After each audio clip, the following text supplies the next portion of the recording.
The housing market is red hot these days. What's a person to do? How to think about how to buy a house? We'll talk about that on today's episode of Friends Talk Financial Planning.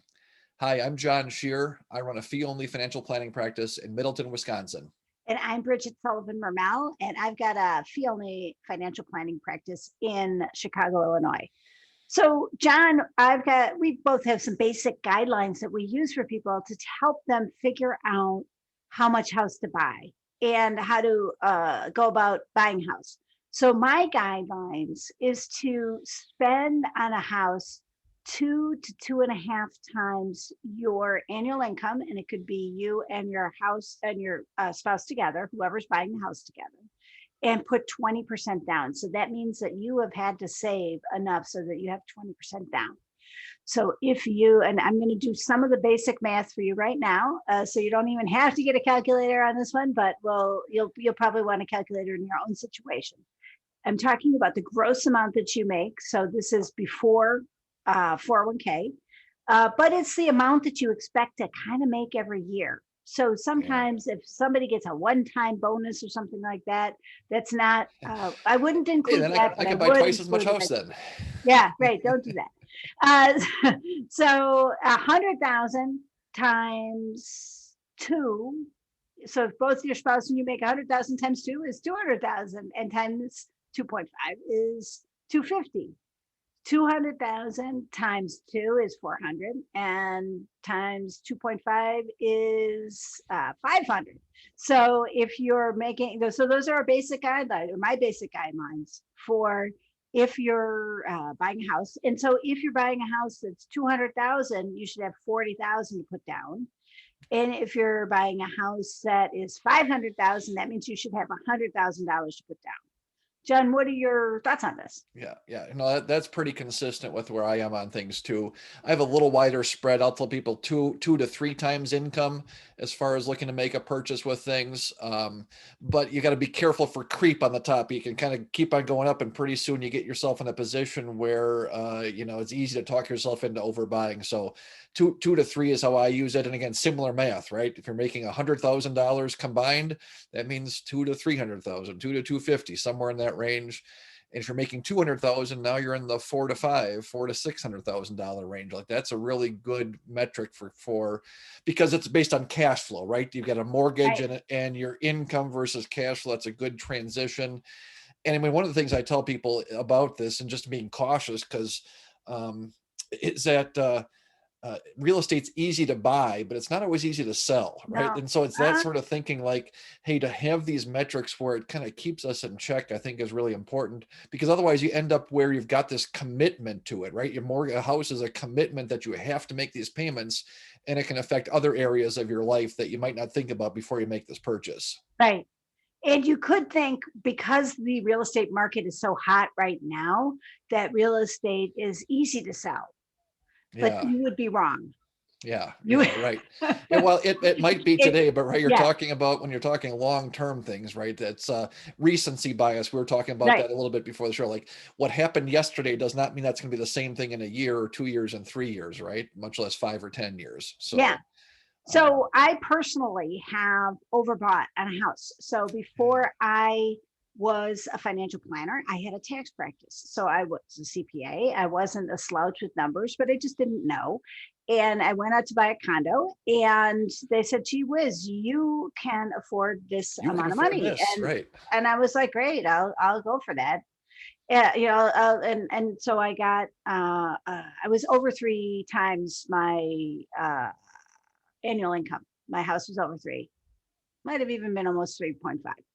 And so what happened is that I lived this experience of having overbought my house. So what it was like was that I could save my 10%. So I kept saving money, which now I'm very grateful for.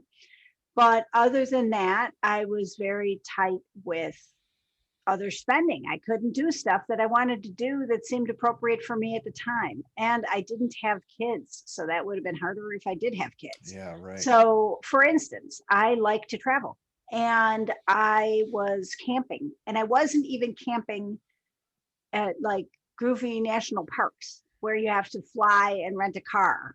I was camping at the, places that I could within driving distance, and not actually splurging on a new tent or something, like that kind of thing. I didn't have money for more furniture. And so I was lucky because I had a client that was going out of business. So they weren't making any money, but they had a sales tax audit from the state, and they happened to make furniture. So it's like, let's barter. So I had a lot. So I bartered for some furniture. Um, so that's the kind of experience I had. I didn't like it. I was like, I don't like being this constrained with money. I like to have a looser relationship with it, and I don't like feeling like I have no money. And I like a house. I like my condo. My condo was great. I had parties at my condo, and it was a nice condo. But if I knew then what I knew later, I would have bought a condo that was a little less expensive, and it would have been a little farther west, and then I would have been able to afford it, and I would have waited another 6 months so that I had the 20% down to pay for it. So yeah, so that was my experience. John, what are your thoughts?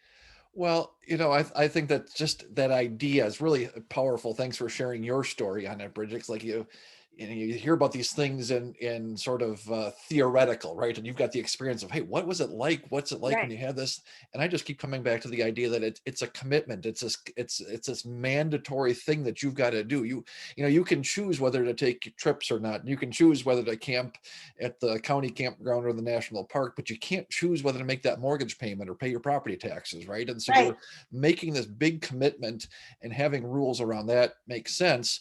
But one of the things that I talk with folks about today, and I mean that, like that, those rules, that's been proven over decades of experience with some of our colleagues through the Alliance of Comprehensive Planners. So this is not just me thinking this or you. This is hundreds of advisors and thousands of clients. Like, okay, this works, but today, right, like today's Right. market, I've got folks that are looking to buy a house, and a house is on the market for 24 hours and there's 10 offers and all of them are over asking price. And Right. like, what do you do about that today? So I'd be interested in talking a little bit about how you advise people or how you think about that.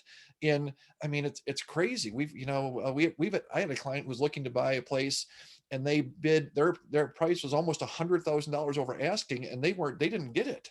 I mean, it's just these crazy sort of things, right? And so, how do you think about today? I mean, what do you tell folks about like today's environment? Take a deep breath and still try to follow the guidelines.